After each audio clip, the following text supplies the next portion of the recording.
Amigos, amigas del programa Sin Truco de Ceci y de Su, en esta ocasión me encuentro con Paula Duchen. Ella es psicóloga, especialista en terapia de parejas, terapia familiar, pero no venimos a hablar de psicología, venimos a hablar de su otra faceta, como poeta. Ella es una de las participantes de este segundo encuentro de escritores bolivianos en Europa que se desarrollará estos próximos días en la ciudad de Granada. Damos la bienvenida a Paola.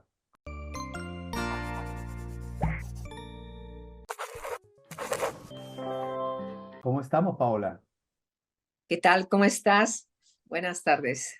¿Qué tal? Pues yo muy bien, fíjate, y me imagino que tú estarás con toda la expectativa de la participación y el encuentro con colegas tuyos, van a hablar el mismo idioma.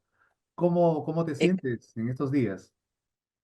sí, la verdad es que muy contenta y muy ilusionada por este próximo encuentro. Pienso que va a ser un hito importante tanto en los escritores bolivianos que vivimos en España, como esperemos de alguna manera para la literatura, ¿no? Que algún fruto de, digamos, en alguien que se promueva, ¿no? Como escritor, digamos, de larga duración, por así decir. ¿Cómo va la movida? ¿Qué sabes tú de la movida literaria boliviana? Habida cuenta de estas nuevas tecnologías que me imagino de algún modo también significan cierta amenaza. Me refiero a la irrupción de la inteligencia artificial que va ocupando diversos campos del quehacer humano y la literatura no está exenta de ella. ¿Cómo va ese tema? Claro, exactamente. Yo creo que digamos que todos nos tenemos que, entre comillas, reeducar para tener acceso a la inteligencia artificial de la mejor manera, digamos, con un espíritu crítico. Y realmente recalco esta situación porque me parece importante, sobre todo para los jóvenes, ¿no? No pueden, tienen que tener un criterio como para distinguir una noticia real de una que no es, ¿no? Entonces, digamos, es verdad que estamos en los bordes, digamos, para entrar a una nueva era, diríamos, en la humanidad, donde la inteligencia artificial va a tener un papel como, ojalá que sea como coadyuvante, ¿no? Como, digamos, como una, no sé, alguien que a uno le ayuda, como un ayudante, pero que no te va a hacer el trabajo, evidentemente, ¿no? Bueno, pero por ahora es todavía campo exclusivo del quehacer humano, el campo de la literatura y sobre todo el de la poesía. Es un tema, me dijiste en otra conversación que tuvimos, que considerabas que era una disciplina difícil la poesía. ¿Por qué lo consideras así? Sí, sí, sí. Me parece compleja la poesía, ¿no? No complicada, sino compleja. Habla de la humanidad, es la verdadera historia de los pueblos, dice algún poeta, ¿no? Que a lo mejor, digamos, los historiadores, los vencedores, escriben una determinada historia, ¿no? Y bueno, la leemos y la asumimos, pero en la poesía se cuelan, digamos, se cuela la verdadera historia de los pueblos, ¿no? Por eso tiene tanta importancia, digamos, por eso los poetas son tan importantes en los pueblos, ¿no? Y pensamos que la poesía, que leer poesía o que leer cualquier tipo de escritura, de literatura, es importante para justamente este espíritu crítico, ¿no? Que no debe abandonarse en ninguna etapa de la vida. Esa insistencia, por ejemplo, en que los niños lean, en que los adolescentes lean, los mayores también tienen que continuar leyendo, es que ¿cómo te diría? Fundamental, es un derecho, leer es un derecho. ¿Mm? ¿Desde hace cuántos años que vienes escribiendo poesía, Paola? Bueno, yo tengo A entendido que ver, tú has publicado ya en el año 2000. O sea, pero ¿desde sí, sí, cuándo sí. escribes? A ver, te comento. Eh, soy psicoanalista, soy psicóloga clínica y también soy psicoanalista. Y tuve la suerte de tener una formación muy rigurosa en el campo del psicoanálisis, ¿no? Que incluía la escritura. Entonces, incluía también los grupos de escritura, que en principio son grupos de lectura, ¿no? Entonces, semanalmente nos reunimos y leemos a poetas, porque digamos que conforman el oído para que uno esté abierto a cualquier imaginario, que pensamos que cada persona es única y la poesía permite mil combinaciones, entonces tenemos que tener la escucha poética, por así decir, ¿no? Y en el trabajo psicoanalítico, comentaba que, digamos, era importante eso para a la hora de atender un paciente, no pensar, está viniendo el paciente obsesivo o está viniendo el paciente fóbico, no, cada sesión es única y nueva. Entonces, en ese sentido, la escritura, digamos que yo entré en contacto, digamos, como que formalmente de esa manera con la escritura, ¿no? Eso sí, tengo que recordar, y me imagino que pasa a muchísimos niños, que en cuanto yo comencé a escribir, para mí fue un goce. Me acuerdo cuando mi padre me llevó al colegio y la primera vez, a lo mejor yo había utilizado la tiza o lo que sea, pero no recordaba. Yo recuerdo con emoción las primeras letras escritas en la pizarra. Me parecía algo mágico. ¿M? Entonces yo quedé Entonces, impactada con ¿consideras que eso. son campos complementarios en tu caso? Totalmente, totalmente. Claro, digamos que es un abordaje científico el que hace, por ejemplo, el psicoanálisis, sobre todo, del alma humana, ¿no? Digamos, es un Mm. abordaje con, digamos, conciencia, ¿no? Y el abordaje poético no puede faltar porque se trata del ser humano. O sea, es imposible que no esté. O sea, un psicólogo que no tenga esa, digamos, delicadeza para tratar al otro, para poder escuchar al otro, tiene que trabajar su escucha, ¿no? Tiene que trabajar su oído. Entonces, y además la poesía es universal, o sea, es, es lenguaje puro, ¿no? Entonces, está, ¿cómo te diría?, en todas las lenguas, ¿no? La poesía no puede faltar en ningún acto humano, ¿no? Permíteme ahondar en esa dualidad. ¿Cómo te sientes más realizada? ¿Como poeta o como psicóloga? A ver, como psicóloga y como psicoanalista te puedo decir que ejerzo mi trabajo con gran pasión. Adoro mi profesión, me parece de una responsabilidad única y me siento tremendamente útil porque me parece necesario que hayan profesionales para tratar, digamos, a todo tipo de gente, ¿no? Que realmente necesita. Es mi manera de contribuir a que la gente sea un poco más feliz, ¿no? Porque realmente puede serlo, ¿no? A veces uno está metido en sus neurosis, perdiendo el tiempo, perdiendo amistades, perdiendo relaciones, ¿no? Perdiendo hasta el trabajo a veces, ¿no? Entonces, si uno puede reconducirlo, para mí es como una alegría, como una satisfacción enorme, ¿no? La poesía me parece un campo mucho más amplio, mucho más complejo, ¿no? Y mucho más, te diría, hasta difícil, porque no se trata de juntar palabras, por así decir, y hacer un crucigrama y que suene bien, ¿no? Digamos, a mí me interesa la poesía que te dice algo, ¿no? Que te habla de la humanidad, que toca el registro humano, y eso es muy complejo. Eso lo hacen los grandes poetas, ¿no? Cuando te dicen una frase que perdura en tu vida. Esa de, perdón porque recuerdo nuevamente esta frase de caminante no hay camino, se hace camino al andar. Qué cierta es, ¿no? Digamos, hay gente, por ejemplo, jóvenes que vienen y dicen, no sé qué hacer, estoy, a ver qué hago con mi futuro, ¿no? Digo, ese verso es tan cierto, ¿no? Que tienes que hacer tu camino, que tienes que hacer un camino que lleve tu nombre y apellido, y lo tienes que trabajar tú, ¿no? Y también hay una cuestión que me gusta mucho, que es el concepto de trabajo, que no hay nada sin trabajo. La poesía también la concebimos como un trabajo, ¿no?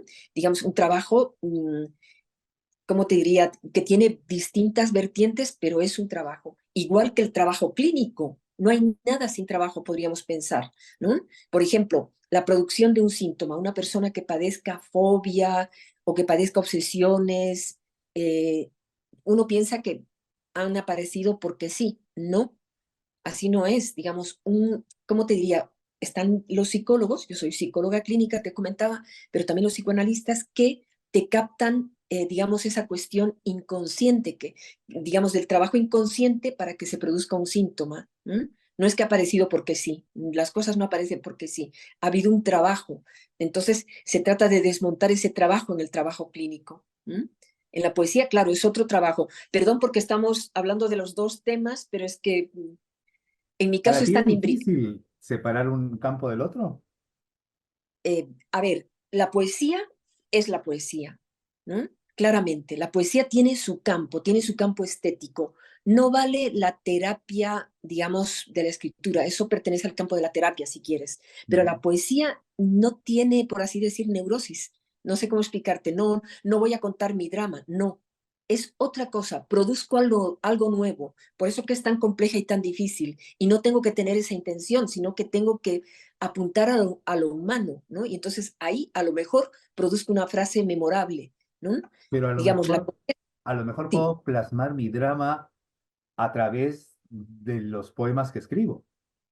sí, pero tiene que tener belleza, ¿no? Digamos, esa es la diferencia, digamos, como que tiene que ser bello, digamos, una conjunción, no te digo palabras bonitas, puedo Sí. estar describiendo un drama, si quieres, ¿no? Un drama humano, ¿no?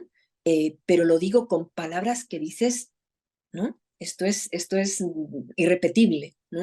Mientras que, por ejemplo, un caso clínico, ¿no? O cuando uno escribe como terapia, no tiene esa belleza, no tiene, o sea, tú escuchas como un caso clínico, como alguien que te está contando un problema, pero nada más. El otro te has elevado tú, de alguna manera, digamos, más que elevado, te has transformado, porque te ha hablado algo de lo humano.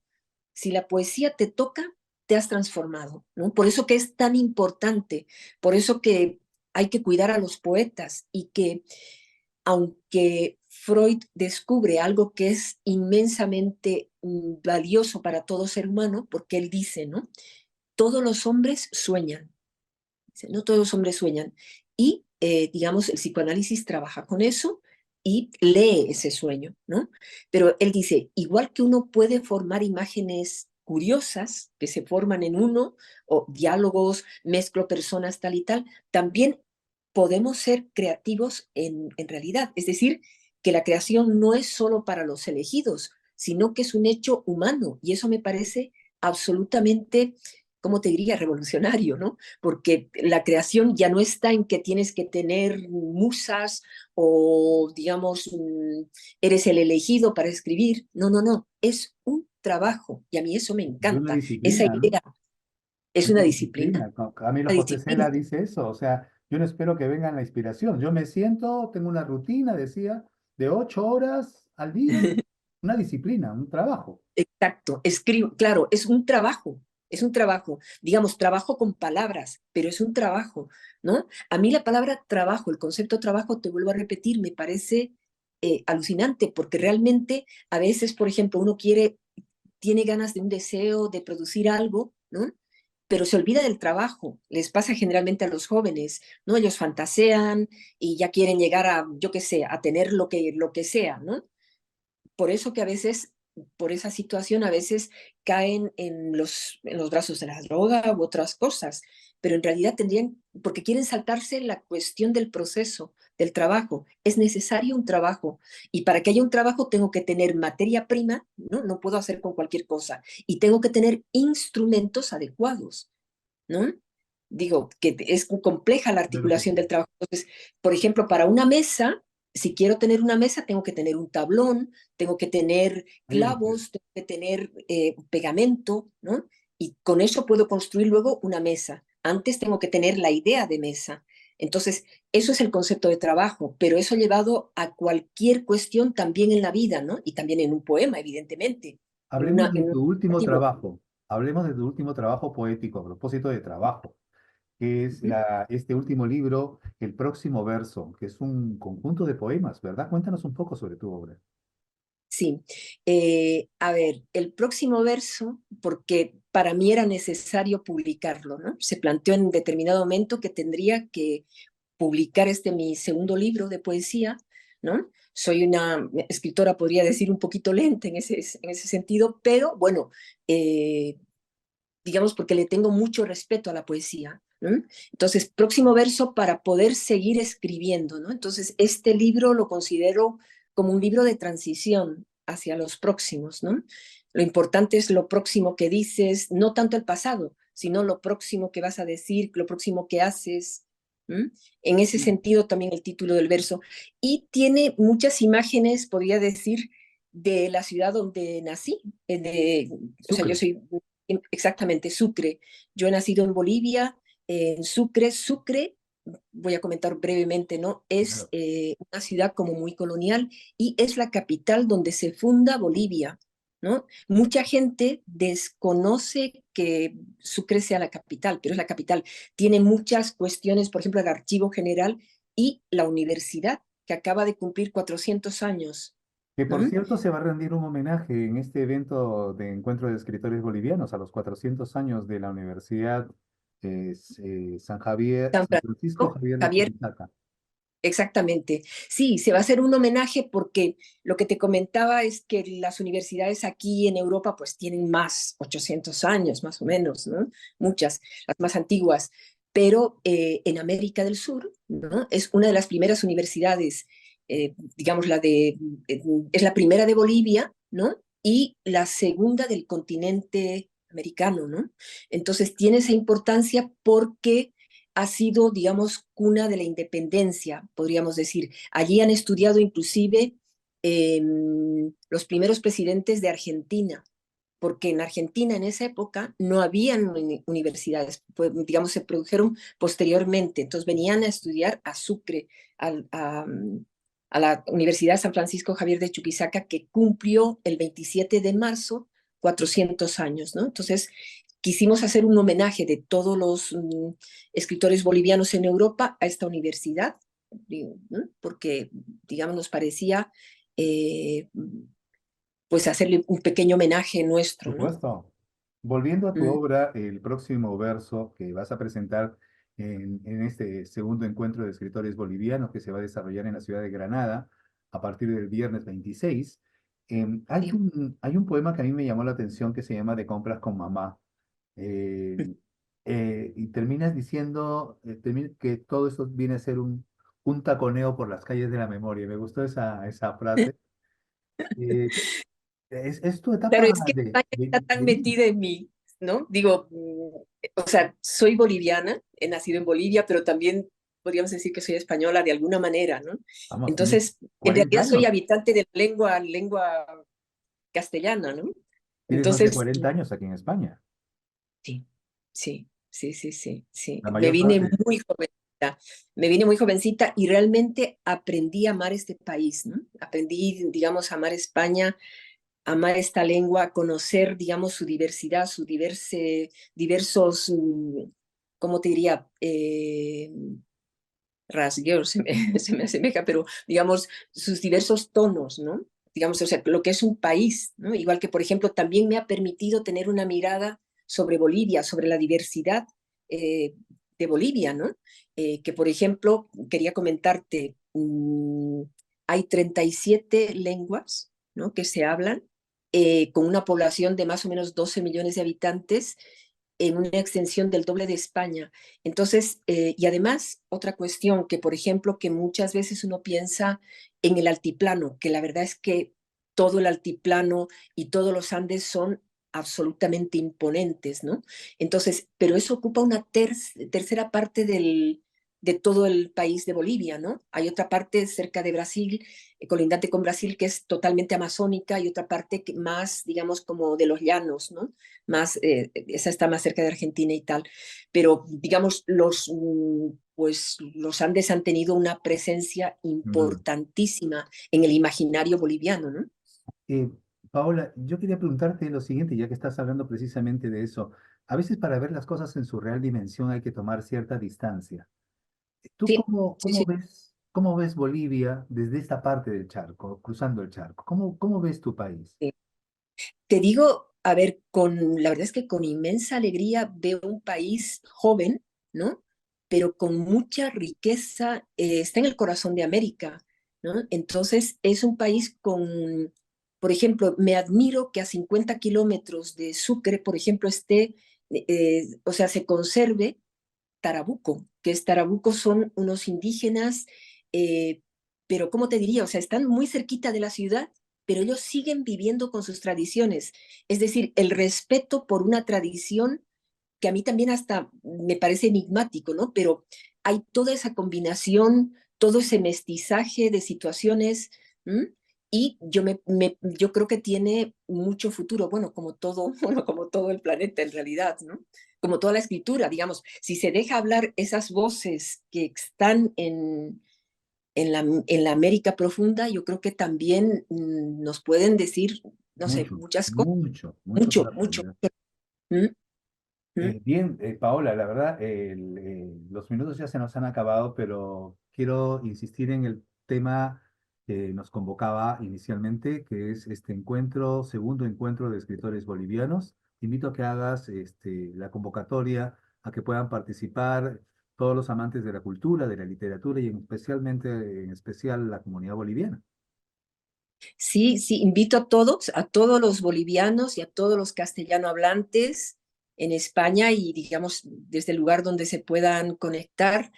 Vamos a celebrar del 26 al 28 el segundo encuentro internacional de escritores bolivianos, esta vez digamos en Granada. Son escritores bolivianos en Europa, pero esta vez la vamos a realizar en Granada. Estamos contentísimos con todo el trabajo que ha realizado Asteria y Ángela, digamos, dos gestoras increíbles que se han movido para aglutinar, digamos, a tanta diversidad, porque aunque seamos, ¿cómo te diría? Somos no sé cuánto, creo que 18 escritores que vamos a estar presentes, pues somos de muy diversos lugares dentro de la misma Bolivia, ¿no? Y ese, digamos, ese arcoíris, por así decir, de colores en cuanto a voces va a ser interesante, ¿no? Bueno, pues Escucharlo. que sea todo un éxito este segundo encuentro, que sea enriquecedor y que de ahí pues se pueda propagar nuevas luces. ¿De acuerdo? Muchísimas gracias. Eso esperamos, eso esperamos. Muchas gracias. Gracias a ti, Paola, y te comprometo para otra entrevista para hablar sobre temas de psicología que me parecen súper interesantes. Perfecto, ¿De cuando acuerdo? queráis. Pues muchas Perfecto. gracias. Hasta Muy bien, pronto. gracias. Hasta luego.